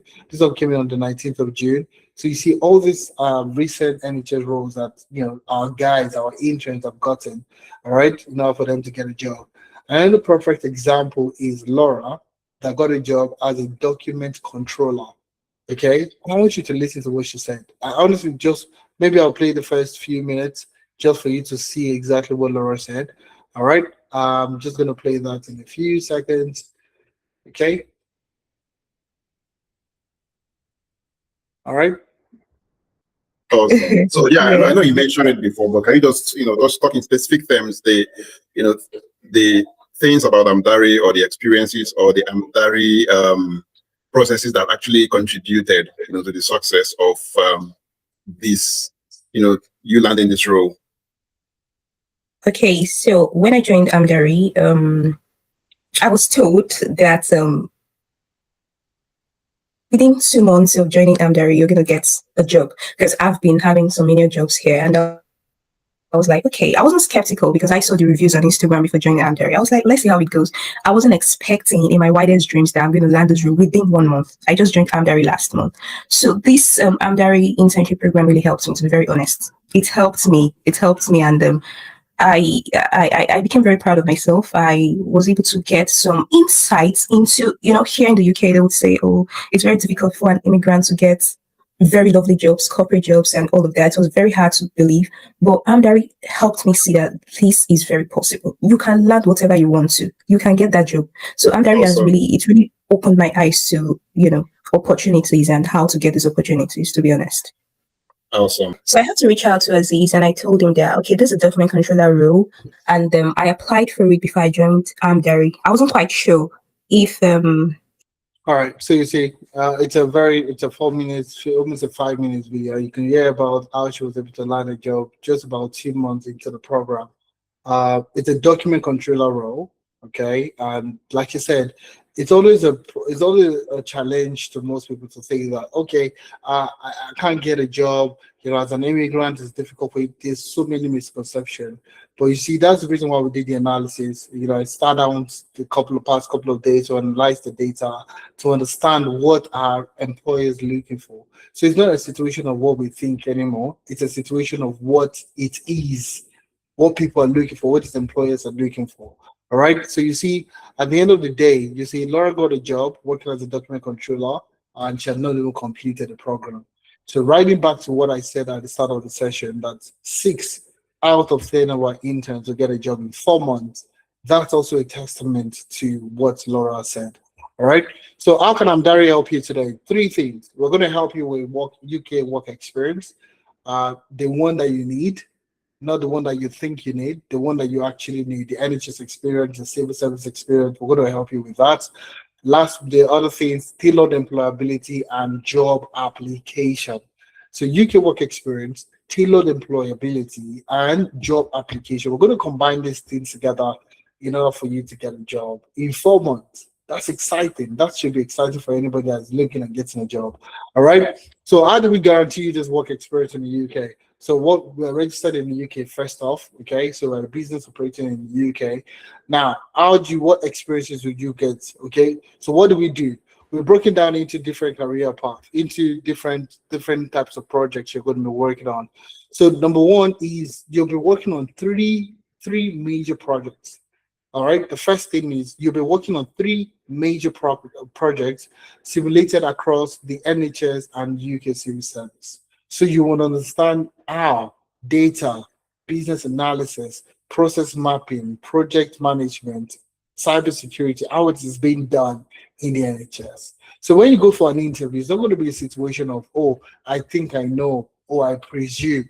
You will have that hands-on experience handling projects in the NHS and the UK civil service. And how do we do this? We leverage what NHS staff, current NHS staff, and people that have also worked in the NHS civil service to come in to mentor you. All right. So the projects are going to be simulated on the NHS environment. So everything you're going to be working on will be led, by these experienced staff of the NHS and civil service to give you the experience that you need in order for you to get a job. The other thing you're going to be working on is you will get to work on 2 to 3 major projects, okay, with startups based in the UK. So that private sector experience, you will also be getting that private sector experience. So in total, you're going to be working on 5 to 6 projects, 3 of which would be based on the NHS and civil service. The other 2, 3 would be based on startups based in the UK or in Canada. All right. So these startups could be health tech, fintech, property tech, ed tech, technology, AI, and so on and so forth. So in that period, you can add it to your CV that, okay, so right, you're not going to be, it's not an internship where you would have to put internship on your CV. You would call yourself data analyst consultant, business analyst consultant, project management consultant. You would give you these are the titles that you would have to you would have on your CV, long story short, in order for you to move ahead. All right. So you gain this hands-on experience that most of these jobs are looking for. You gain this hands-on experience, you work on these projects, you build these projects, and you gain the experience that you need in order for you to get a job. And that's it. And you also get a tailored recommendation letter upon completing every project. So you see, it's going to be a situation of, oh, I completed this project. Here is my recommendation letter. While working on this project as a consultant, this was how I delivered, and this was the recommendation letter from the business. So you're going to be getting a recommendation letter based on the projects that you complete in order for you to complete, in order for you to get, you also show proof that you can do it. Now, in terms of tailored employability, would help you with your CV, would help you with LinkedIn optimization, like everything you need in terms of employability would help you. All right, so CV revamp, to LinkedIn optimization, to how to navigate the UK job market, to interview preparation. So, see, paint a picture. If you have a great CV, you have a great LinkedIn profile, you know how to navigate the job market, you will get interviews by default. It's not magic. You will get interviews. All right. And now, if you get interviews, you get secure a job. We will provide you with a valid UK reference, job reference, on the job support if you need on this job support. So if you start a job and you don't know what to do, or you're finding something challenging, somebody will be available to support you. Last but not the least, online portfolio builder. So you get your own portfolio where you can showcase the projects you've worked on, the things you've done, and so on and so forth. The goal here is very simple. The goal here is for you to get a job as soon as possible. So the goal of the experience is not for you to just gain experience and not get a job. The goal is simple. The experience is what you need to get a job. So the goal for us is that you get a job. So that's the major goal for us. So job application, we use CV Matchly for job applications. So we have a partnership with CV Matchly, which is a Google Chrome extension, AI-powered Google Chrome extension. So I'm going to share something with you very quickly. So if I take a look at this, for example, let me close all these ones. I've used them already. Let's take, for example, I want to apply for this role. Let me show you how CV Matchly works. And this is why we say that you're going to get at least 2 interviews within the first 4 to 6 weeks of you starting the program. All right. So CV Match is the Google Chrome extension. So what it does is it analyzes your CV against the job description. So it does it by itself. So it extracts the job description. You can see the job description has been extracted already. All you need to do is upload your CV, and it will analyze your CV against the job description. All right. And it will give you a score. All right. It will give you a score, and it will let you know the keywords that are a match and keywords that were not a match. Okay. So you see my CV now is scoring at 79%. Okay. Your CV is below the IRA score. Let CV Matchly optimize it above the 90% by clicking on the optimize button. So it also does sponsorship analysis to let you know if the company, the NHS Trust, for example, can sponsor your visa. Now, with Powys Teaching Hospital Board, it's a worker A rating. They can sponsor your visa. Technical support manager, yes, and the role, which is the project management role, is on the shortlist list. The salary threshold is above the threshold.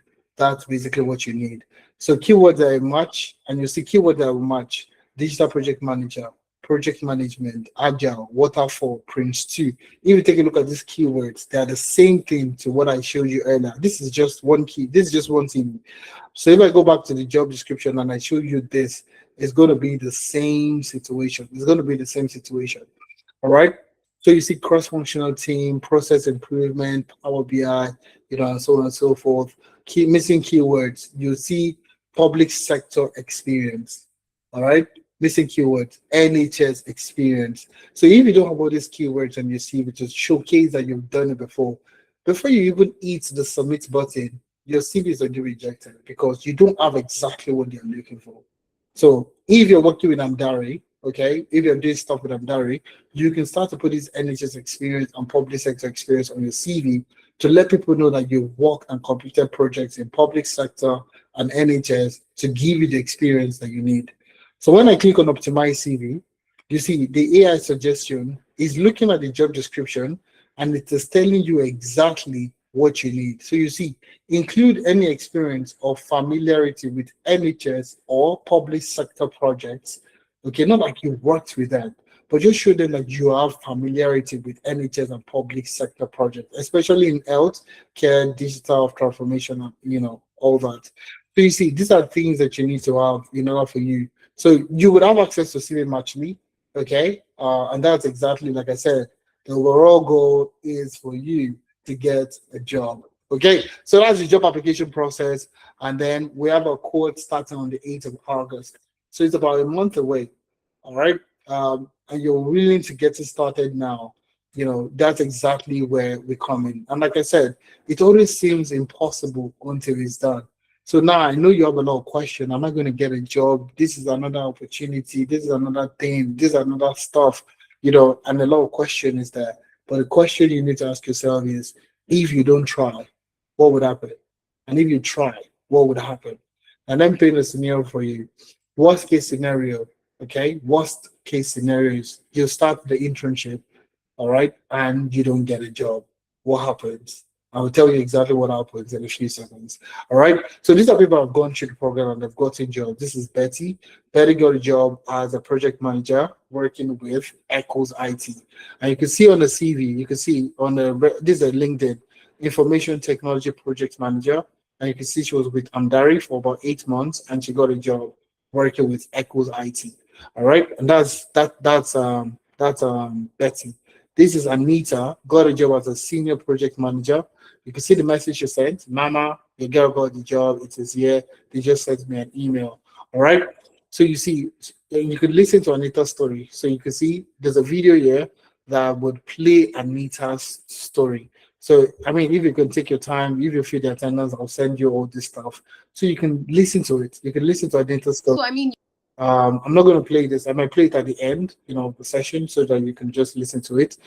Samuel got a job as a BI engineer after completing the data engineering internship. All right. So remember, 6 out of 10 people will get a job in 4 months. The number increases from 6 to 9 people in 7 months. 85% of the intern gets at least 2 interviews within the first 4 weeks. And last but not the least, 100% of people who landed jobs say that the work experience internship and the reference letter is what helped them get the job. All right. So we have the discounts running at the moment. So the actual price of the internship is £800. This is one of the benefits of you starting early or registering early. It's an early bird discount, 25% discount. If you're looking at getting started, this is the opportunity. Now, this slot is not open for everybody. It's open for the first 10 people.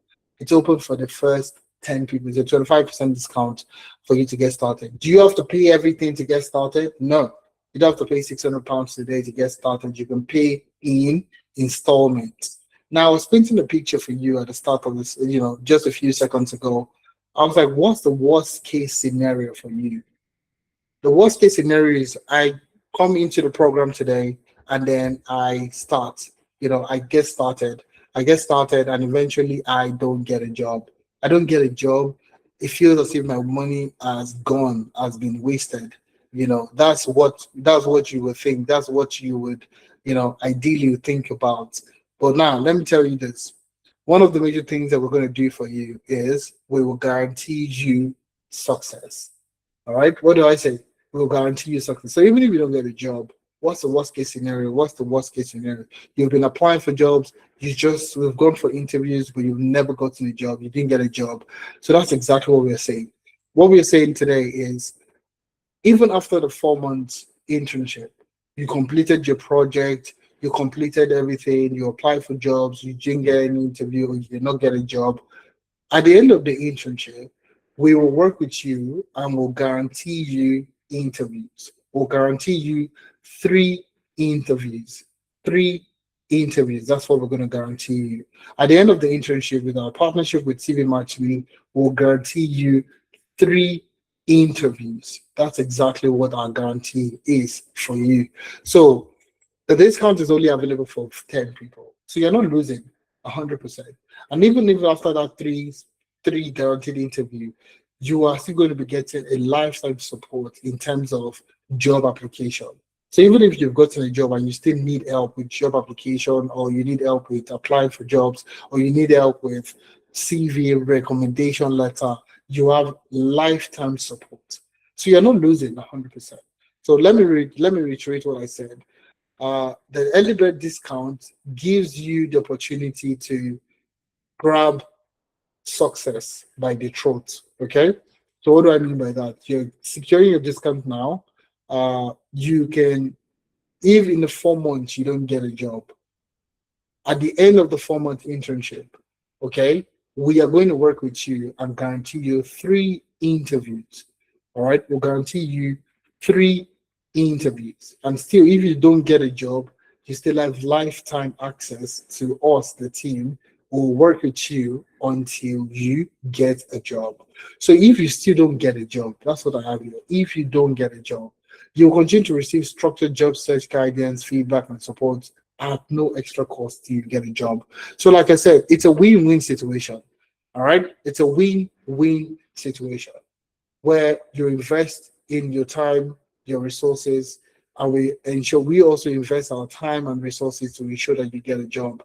That's the long story short. So it's a 4 month work experience internship. It's starting on the 8th of August, 25% discount, and you can pay in installments. And that's what I'm going to walk you through in a few minutes. So all you need to do is just open your browser. All right, I'm going to open my browser, a plain browser. All you need to do is search for Amdari. Okay, search on Amdari on the website. Click on the first link that you see. All right, you will see internship program. You will see internship program. Click on internship program, and you see the offers, the programs that we offer. So if you're interested in data analytics or business analysis or project management, click on apply here. Okay, and then you'll see the discount is £600. That's currently active. Click on apply now. Okay, click on that, and this is exactly where you're going to get to. So now this is just, and you see now you have £500. You could actually pay as low as £500 if you want to get started as soon as possible. So you have the August cohort UK. So you can start in August or you can start in September. As long as you secure the discount, that's all that matters. Okay. So let's say you're interested in the August cohort starting on the 8th of August. Click on August. You can play the full, you can, if you're doing a full time, one-time installment, you're getting £500. You're getting £500. One time. That's exactly what you're looking at. Now, if you want to pay in 3 installments, it's £600. Okay, and you can pay to £200 per month for the next 3 months. So all you need to do today to secure your space, all you need to pay today is £200 to get started. Now you could also start on a weekly basis to say that, okay, do you know what, I don't have £200, I don't have £500 to get started. All right, I want to secure my discount. All you need to do today is pay £70. You can actually pay £70, okay, and start next month, which is the month of August. So it's the least point of entry for anybody. So it's not going to be a situation of, oh, I don't have £200 to start. Okay, you can pay £70 to start. Okay, what's stopping you? So I'm going to do the 2 of them. Okay, I'm going to do 3 installments and I'm going to do 1 week installment, and I will tell you exactly how to go about it. Okay, so now for 3 installments, I'm going to click on that. All you need to do is pay, every 200 every month for the next 3 months. Now, because you are not a current user, you will need to create an account. You don't have an account, so there's no need for you to log in, create an account. Okay, and what's going to happen next is you put in your information. So I'm going to put in mine, Ifemena IKPRO. Email, I'm going to just put my email in there. Okay, and I'll put close. Okay. phone number. I'm just going to put in a random phone number. Password. Please ensure that you follow the stuff we have here, the limits that we have there. So special characters, I'm going to just put one capital letter, some small letter, okay, and numbers, okay. So I'm going to click on create account, and it's going to go ahead to. Sorry, I think I'm missing some special character. Okay, now small letter.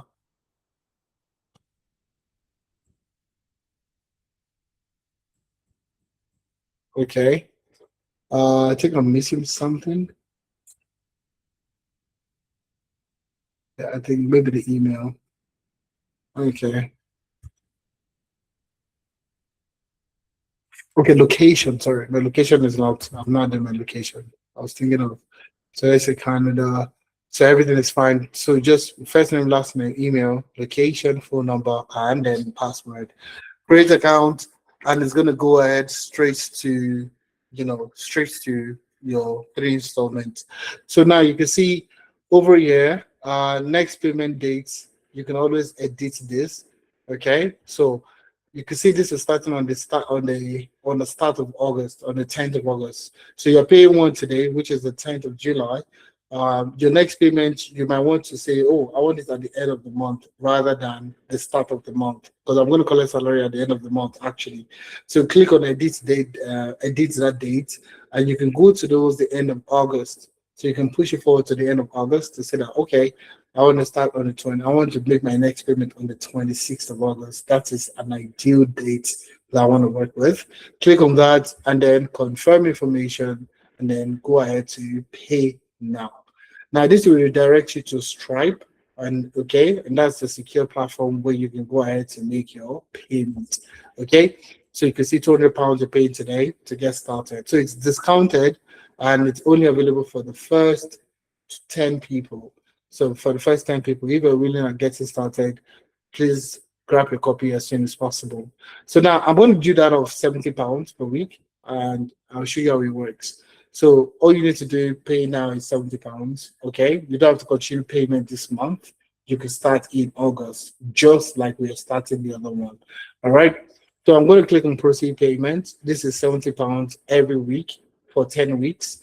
Okay, so the entire program is for 16 weeks. So you're using the first 10 weeks to pay £70 every week. So rather than buying burger, fries, and chicken and chips, fish and chips, you can easily just spend it on your personal development. So now on the dates, so the next payment is on the 17th of July, but the internship has not started. So there's no point you paying now and paying £70 weekly. So you could either start in August. Okay, you can start in August, first week or second week in August. So you see, the program is starting on the 8th of August. So let's say I want to start after the program starts. So I want to start, on the 14th. Okay, you can change it from the current date to the 14th of August. So you're not paying anything this month. You're not paying any other £70 this month. Your next payment is going to come in on the 14th of August. All right, in order for you to get started. So all you need to do now today is pay £70 to get started. All right, it's an internship that provides you with all the work experience, all the things that you need in order for you to get started. So confirm your information I've read and click on pay now, and it takes you to pay your £70 to get started. It's as simple as that. All right, so I'm excited to have you guys on board. Okay, I'll play Anita's video for like the next 1 minute, then I'll take questions, and then we call it a day. All right, so let's listen to Anita. You got a job offer just a few months, I think about 2 months into the program. So how does that feel? You got a business analyst role. So how does that feel? Yeah, feels feels exciting. Yeah, feels exciting. Yeah. Amazing. That's actually great to know. So what specific skills or experience from this Amdari program would you really say gave you that confidence to ace your interview? So I would say being in the shoes of a consultant actually helped because you're solving business cases, you're preparing the documentation. So having deeper experiences or having first-hand deeper experiences into creating all the business requirement documentations, using all of those tools going deeper into business analysis itself was a good one for me. So it just helped prepare me for whatever interview was coming. Awesome. So what would you say the reaction of the recruiters was like during the interview process? You ended up landing in senior business analyst role, right? Yeah. Yeah. So what was the reaction like when they saw the quality of the project, or even from you talking about the projects you worked on? What was their reaction like Yeah. So as a result of I, what you built, the experience you gained, and what you could do?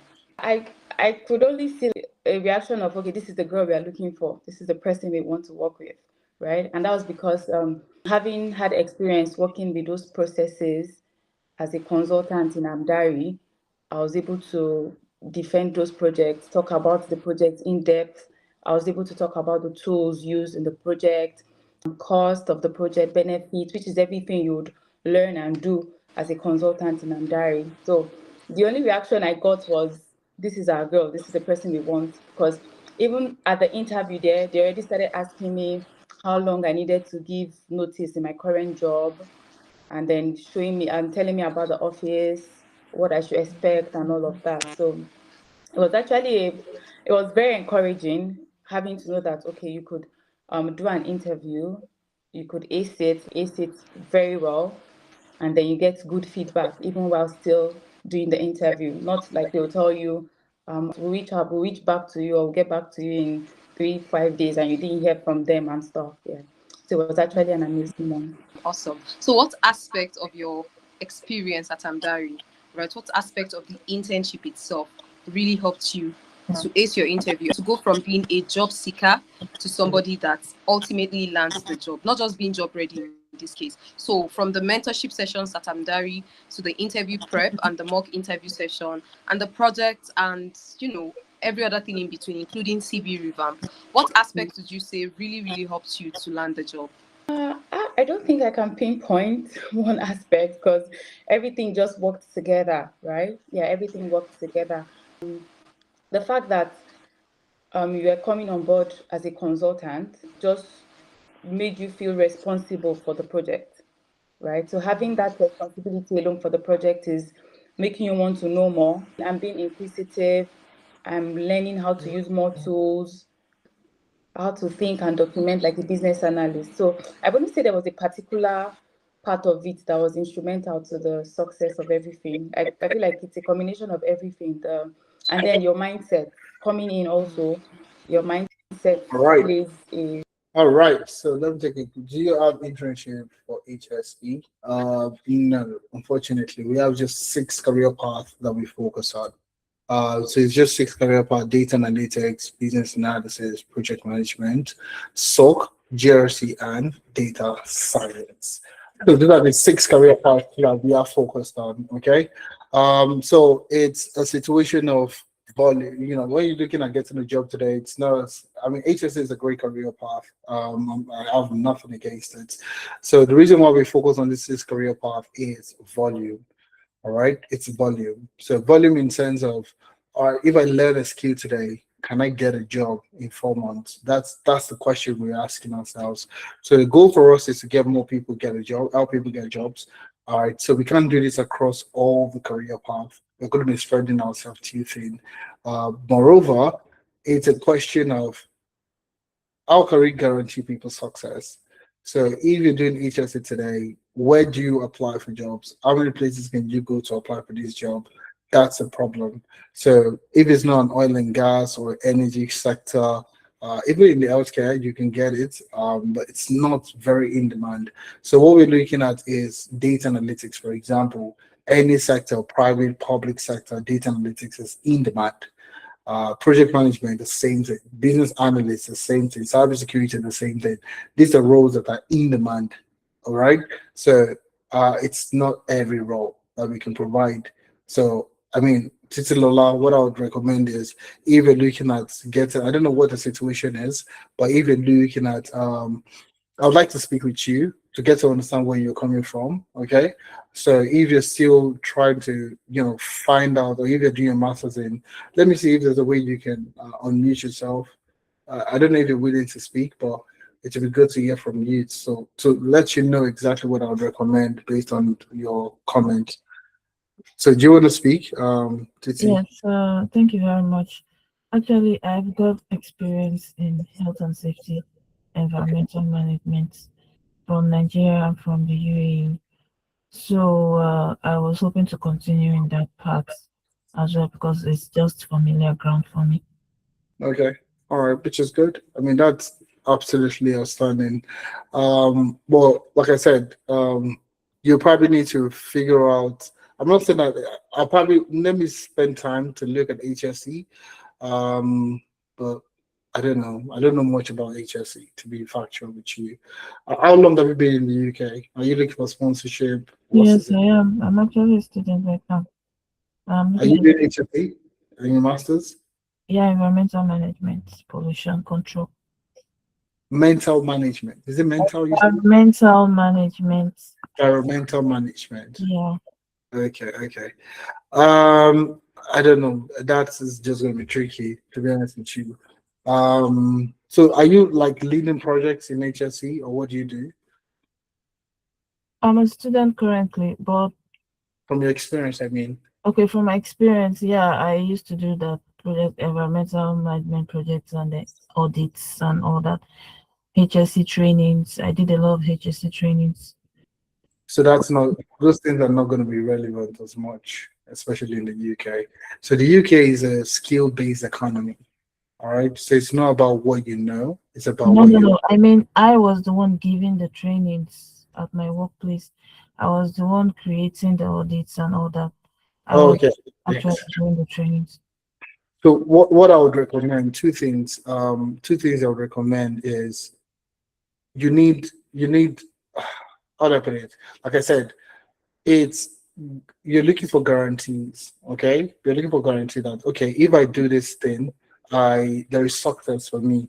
All right. For HSC, I don't know much about that, but I can tell you for free that if you leverage your project management experience leading all these projects in HSC, you can still get a job as a project manager. Do you understand what I mean? Mm.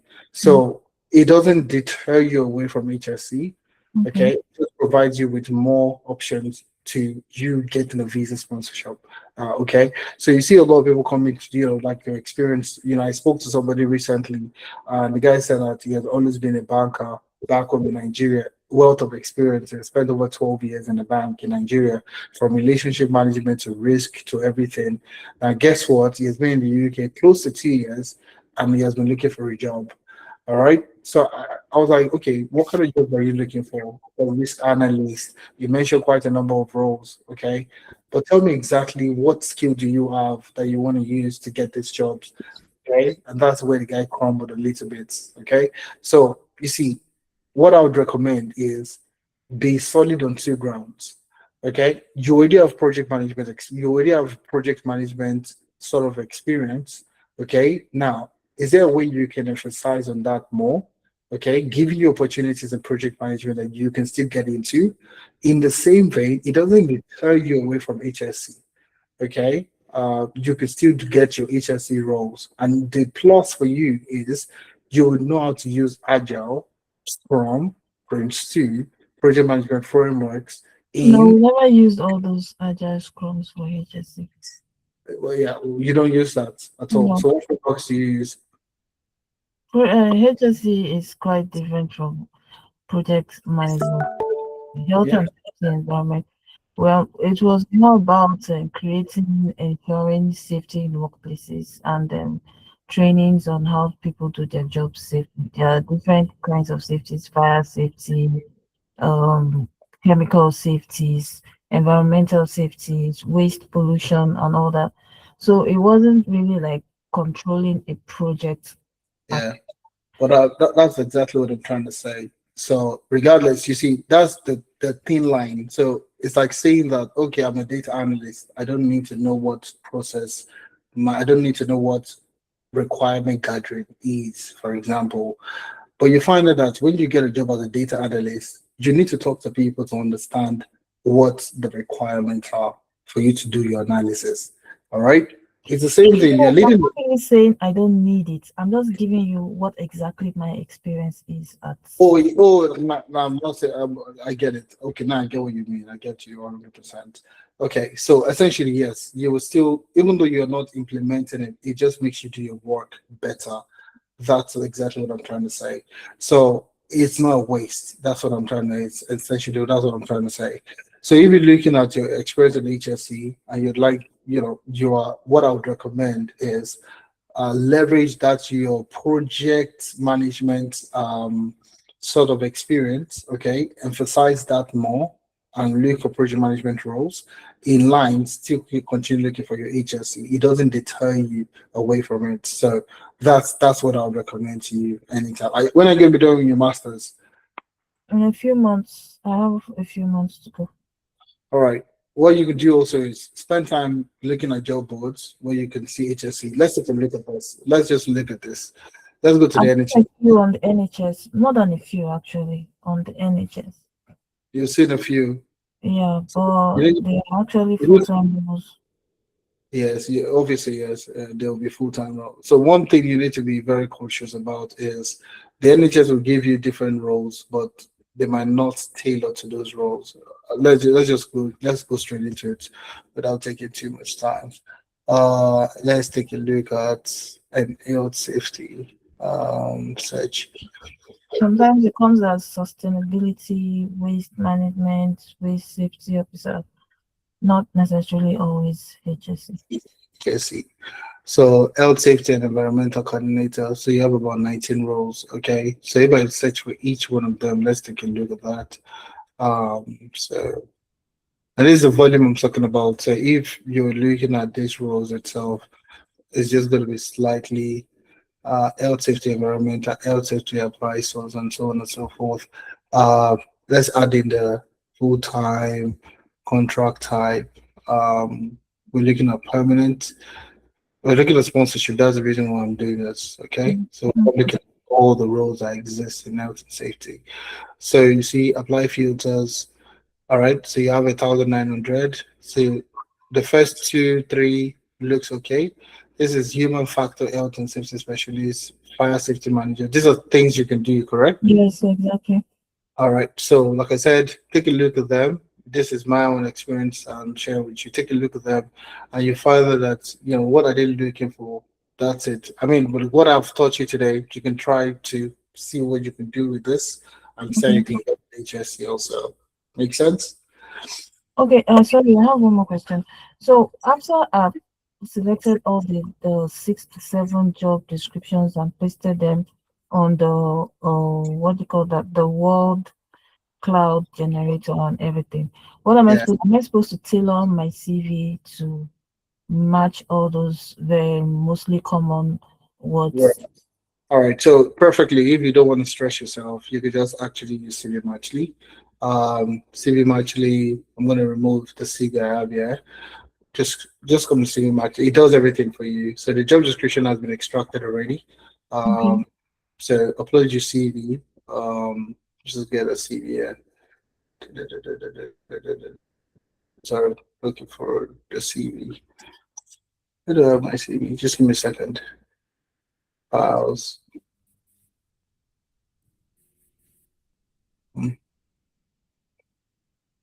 Sorry, files. Okay. Then I have CV. I'm just gonna put. I don't have any HSC CV, so you probably have to get. If you have a great CV or if you have a great CV, that's good. You can go ahead to do that. And if you just have a normal CV, it's okay. It's gonna help you edit your CV. It's gonna help you do everything. So analyzing my CV against the job description. Let's see what I get. All right.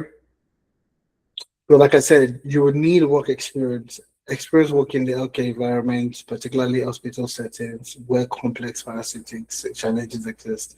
So you see my CV currently is 22%, which is definitely not the kind of CV to be used. Now this NHS trust can definitely sponsor you on a skilled worker visa, which is good.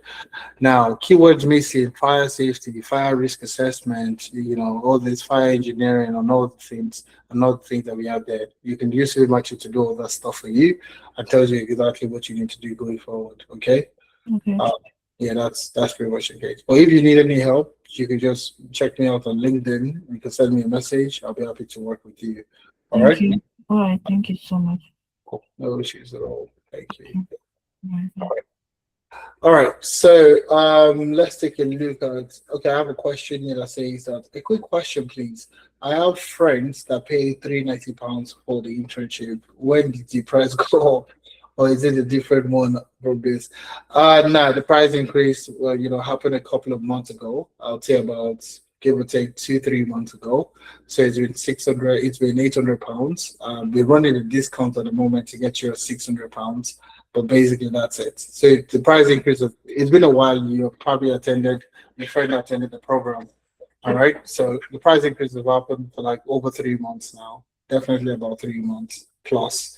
So yes, it used to be 390, and that's the reason why. I mean, if you secure a discount today, you can actually start in September.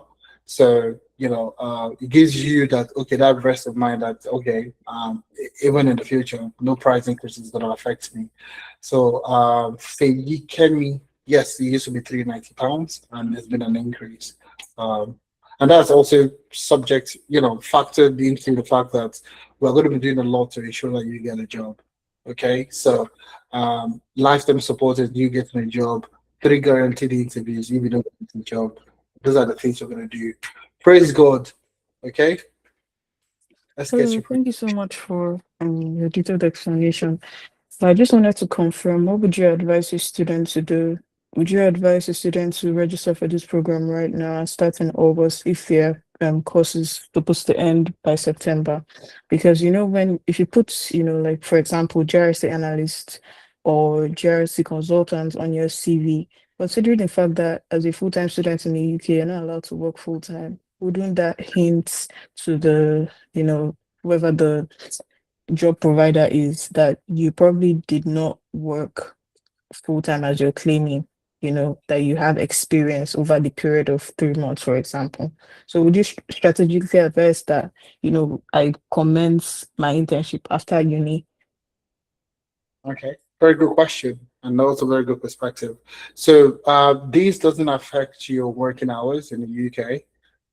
So the internship is not going to be a situation of, oh yeah, you are working full time, and yeah, no, it doesn't affect your working hours. So it's an experience you could only leverage on your CV. So the most employers don't know that as a student you only have 20 hours of working. So what we are doing for you essentially is giving you the experience. So if you start now, it means that by the time you're willing to apply for jobs and you said you're going to be ready to apply for jobs in September, correct? My program ends at the end of September, so that means I can work full time from October.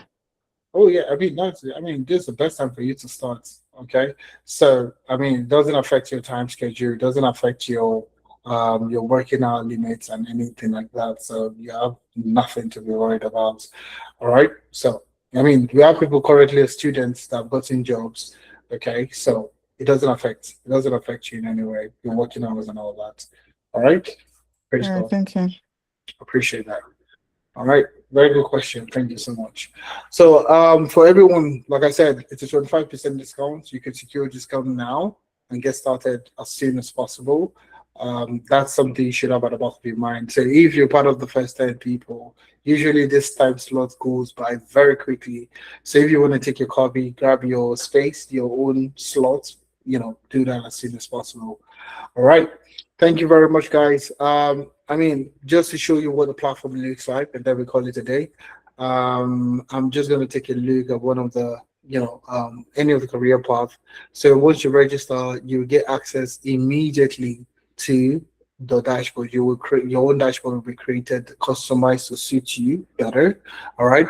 So you would have access to quite a number of things. One of them is what we call the internship. This is where you get to see everything about the internship. Okay, everything about the internship, the projects you're going to be working on, the task, the type of projects, and so on and so forth. You would also get to see Learn. Okay, so Learn is where you can find short courses. So most people are coming in probably don't know a thing or two about the topic they are working on. You'll see a bunch load of short courses that would, sorry, give me a second. I need to reload this page. Not sure why that is happening. Just give me a second. Okay. I think it's something. Okay. Okay. All right. So the internship platform will give you access to everything that you need to have about the platform, the experience that you need to work on, the projects you're going to be working on. So you see your internship dashboard here. You will see the roadmap to the internship, where you start and where you'll be in the next 16 weeks, the internship program, resources and the projects, so on and so forth. So you see everything here. So if you have, once you start the internship, you want to speak with a specialist during the day, you can speak to your specialist anytime during the day. You have interview coming up. You could go to Roadmap and you see you can book a reference. You can book a interview preparation. You can speak with an employability expert. You can optimize your CV. There are quite a number of things that we've put in place to ensure that you are successful, that you become successful during the internship. Now, taking a look at internship, okay, project overview. You see all the projects you're going to be working on. Everything is based on, like I said, public sector, private sector, all these partnerships to ensure that you get the right experience in order for you to get a job. So that's essentially the case. So, I mean, success is guaranteed 100%. You're starting with us. So, looking forward to having you guys on board. If you're looking at getting started, I would say take your copy, and grab your copy now, grab your slots now, and let's see how we can work together. Thank you very much, everyone, and do have a wonderful, wonderful weekend. Looking forward to having you guys on board. Bye for now. Take care, guys. Have a good one. You too. Yeah, praise God. Thank you. All right. Thank you. Bye. Bye, guys. Titilola, thank you. All right.